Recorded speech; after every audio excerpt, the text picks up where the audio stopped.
Itoophiyaa 72 seeran ala biyyatti seenan to'annoo jala oolfamoo poolisiin biyyattii beeksise. Awwaalchi jumlaa lammiilee Itoophiyaa ta'uun ol jedhamee 25 argamtureen dabalatee awwaalchi namoota biraa 4 argamee jira. Mootummaan Itoophiyaa fi dhaabbanni baqattoota dhimma kana hordofaa akka jiran himan. Zalaalam Taadessaa dabalata qaba. Tibbana Malawiitti awwaalchi reeffa lammiilee Itoophiyaa ta'uun oolle jedhamee 25 argamu hordofee dhiironni lammiilee Itoophiyaa ta'an kan biraa 72 to'atamuu fi awwaalchi namoota 4 argamuun ibsame. Namoonni kunneenis bakka itti dhokatanii turan bosona eegamu keessaa kaaba daangaa biyyattii magaalaa Kaarongaa keessatti to'atamuu poolisiin Malawii beekseera. Kana malees lammiileen Malawii daddabarsa lammiilee Itoophiyaa kanneen keessaa harka qabaachuun shakkaman 10 to'atamaniiru. Onkoloolessa 20 bara 2022 biyyattii keessatti bulchiinsa Mzimba bakka jedhamuu fi bosona mootummaan eegamu keessaa ture bakki awwaalcha jumlaa namoota 25 kan argame. Mootummaan Itoophiyaa mootummaa Malawii waliin ta'uun dhimmicha qorataa akka jiru dubbii himan ministeera dhimma alaa Itoophiyaa ambaasaadar Mallas Alam dubbataniiru.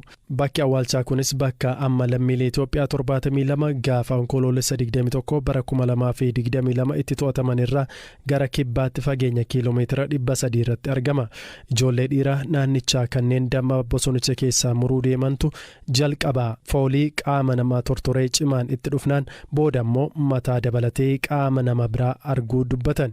Ijoolleen kunneenis waan argan jaarsolii ollaa isaaniitti erga himanii booda dhimmichi poolisiitti himamuun gara bosonichaa deemuun bakki awwaalcha jumlaa sun adda baafame. Kamisa onkoloolessa 20 bara 2022 ganamas dabalataan awwaalcha namoota 25 guyyaa roobii argameen alatti bakki namoonni 4 itti awwaalaman argamutu gabaafame. Ministeerri dhimma nageenyaa biyyattii Jeen Shendeza kan bakka awwaalcha jumlaa kanatti imaluun argan madda du'a namoota kana adda baasuuf qorannoo gaggeessuuf aangawoonni karoora qabachuu dubbataniiru. Namoonni amma to'atamanis karaa seeraan alaatiin waan biyyattii seenaniif deebisanii gara dhufanitti geeffamu. Eebila darbe keessa baqattoonni seeraan alaa 140 poolisii Malawiin to'atamanii ture. Isaanis lammiilee Itoophiyaa 130 lammiilee Baanglaadeshii fi tokkommoo Paakistaan irraa turan.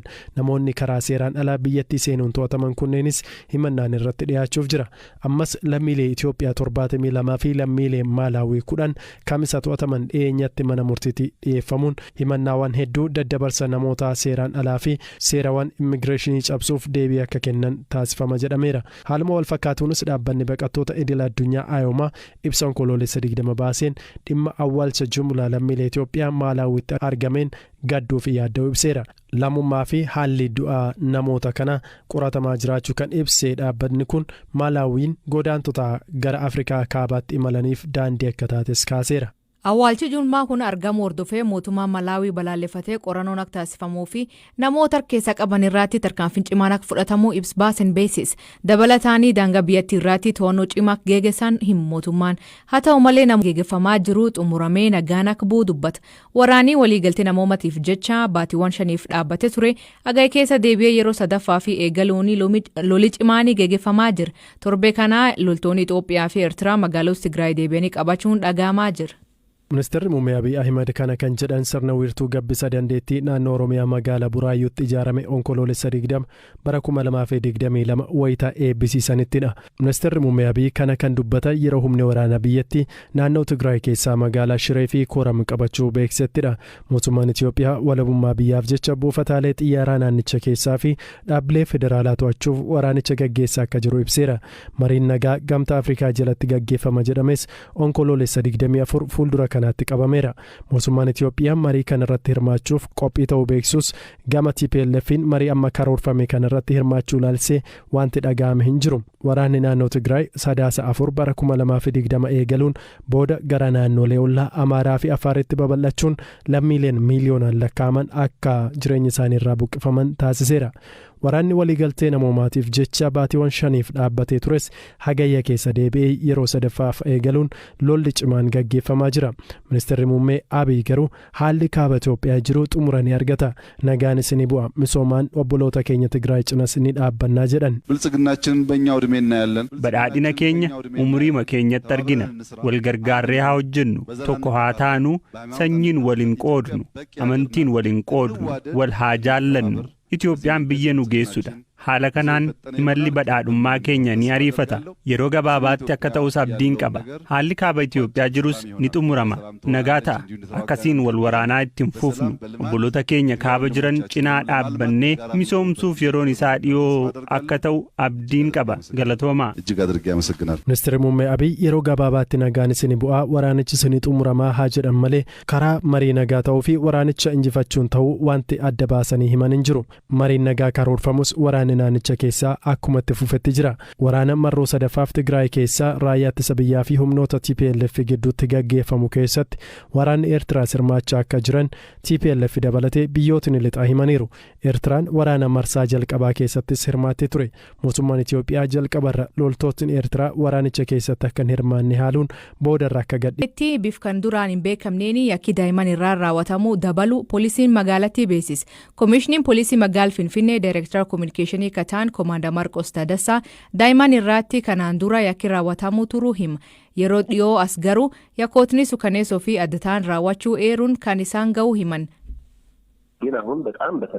Yakkichi kanaan duras kan raawwatamudha. Amma garuu bifa adda ta'een karaa nama suukanneessuun raawwatamaa jira. Yeroo darbee daa'imman 2 hojjettuu manaan ajjeefamuun ni yaadatama. Dhiyeenyas daa'ima Abubakar jedhamu daa'ima waggaa 5 irrattis yakki ajjeechaa raawwatameera.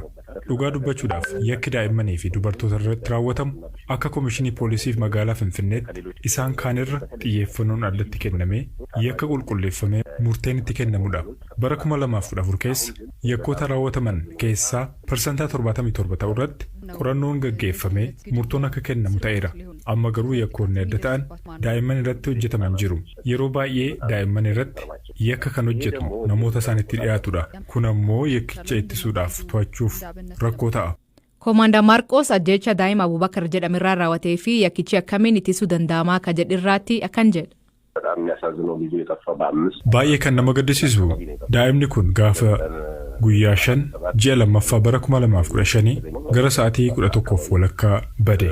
Guyyaa 2 booda naannoo mana jireenyaa isaaniitti reeffi isaa argame. Baay'ee nama gaddisiisa. Uummata hunda nuyinis yakka laphee keenya cabse ture. Kan irratti raawwate shakkamtoonni muraasni qabamaniiru. Qorannoon itti fufeera. Bu'aasaa kan ibsinu ta'a.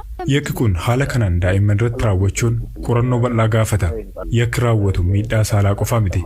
Kanaan duras dubartoota irratti ture kan gaggeeffamu. Warra dhiiraa irrattis raawwataa jira. Humni isaanii qisaasessuun jira. Ajjeechaan adda ta'es irratti raawwachaa jira. Callisnee dhimma hafuuraa waliin wal qabsiifnee hojii seexanaatii kan jennee dhiisnu miti. Furmaan isaa harka keenya keessa jira. Maatiin ijoolleen isaanii eessa akka oolan, eenyu waliin akka oolan beekuu qabu. Haala ijoollee isaaniis hordofuu qabu. Maaliif gadde, maaltu mudate jedhanii itti dhiyaachuudhaan hordofuu qabu. Namni biyya isaa jaallatu hunduu daa'imman kunuunsuu fi jaallachuu qaba. Jidabree magaalaa Finfinneetti hojjettuu manaa daa'imman obbolaa 2 haal suukaneessa ta'een ijjeeftee poolisiin to'atamte. Ajjeechaan jiraattonni naannichaa suukaneessaa jedhaniin kun kan raawwatame daa'imman 2 umriin isaanii waggaa 2 fi 3 ta'anirraatti. Akkuma kana daa'imman hedduun magaalicha keessatti dhabamuun miidiyaalee hawaasaa irratti ibsamaa jira. Ashama kabajamtoota daawwattoota chaanalaa keenya hojjetuu warreen taatan warreen chaanala keenya faalaan like share subscribe godhuun gargaaraa warreen haaraa turellee chaanala keenya kottaadha. Subscribe guru wal jabeessinu jenna. Akkuma beekamu haalli yeroo ammaa Itoophiyaa dhaqee jiru haala yeroo akka malee hammaa ta'edha. Haaluma kana wal qabatee walitti bu'iinsi Isaayyaas Afeworqii fi Abiy Ahmeditti uumamee waan jiruuf haaluma kanaan Isaayyaas Afeworqii yeroo ammaa kanatti waraana toora taabee taa'u jiru hundi kan umrii isaanii 55 gadi akka dirqamaan karaa waraana deeman jechaa waraana labsee jira. Sababa kana waraanni itti akka malee